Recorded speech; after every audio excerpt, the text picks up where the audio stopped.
Yun oh, good day mga kasabong. Dito na naman po tayo sa BTX Supreme TV sa naman vlog na makabuluhan at marami kayong matututunan. Ngayon po, nandito na naman tayo sa BTX Supreme Game Farm. Yan.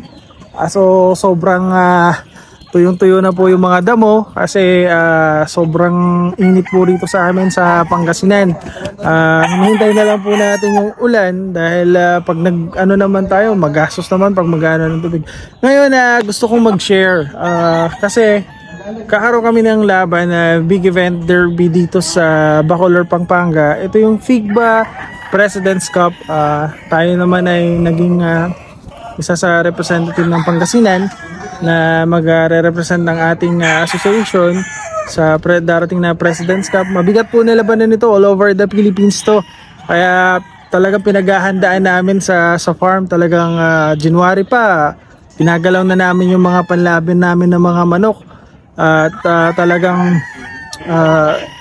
pinaghahandaan din kasi hindi basta-basta yung mga makakalaban ng mga breeder dito all over the Philippines at mga top breeders ang makakalaban natin dito. Isa ito sa mga talagang minimithi ko na makuha na championship ngayong taon.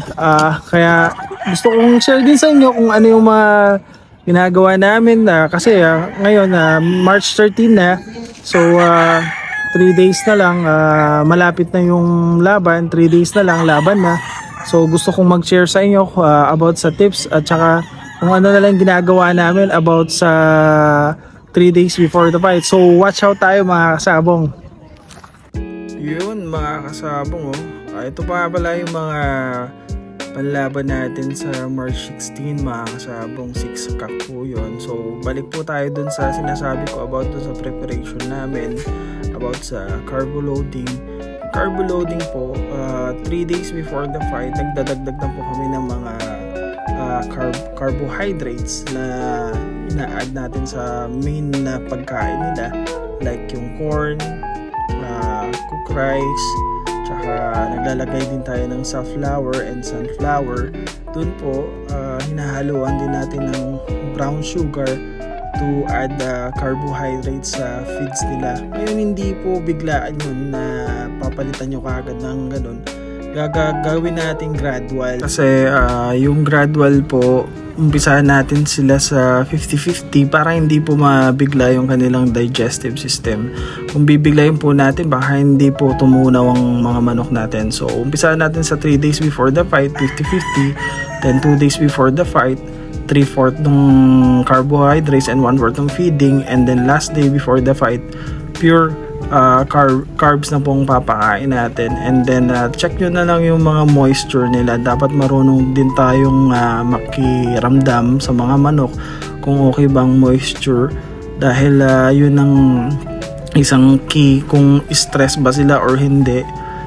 Check nyo rin yung galaw nila. Kung masyado silang magalaw, very stress po yan. Pero pag kalmado ang manok yan, deadly. Ayun, day of fight na po mga kasabong. Andito na po tayo sa bagong sabungan ng Bacolor Cockpit Arena. Napakagandang sabungan po ito mga kasabong. So yung mga manok po natin sa cockhouse na po, nagpapahinga na sa travel na 4.5 hours. Kaya ina-assure natin na maayos ang kanilang mga health tsaka kanilang pointing hindi masisira. So update po natin mga kasabong itong laban na. At yun na nga, natapos na yung laban mga kasabong. First runner up po tayo. Thank you sa lahat ng mga tumulong at sumuport.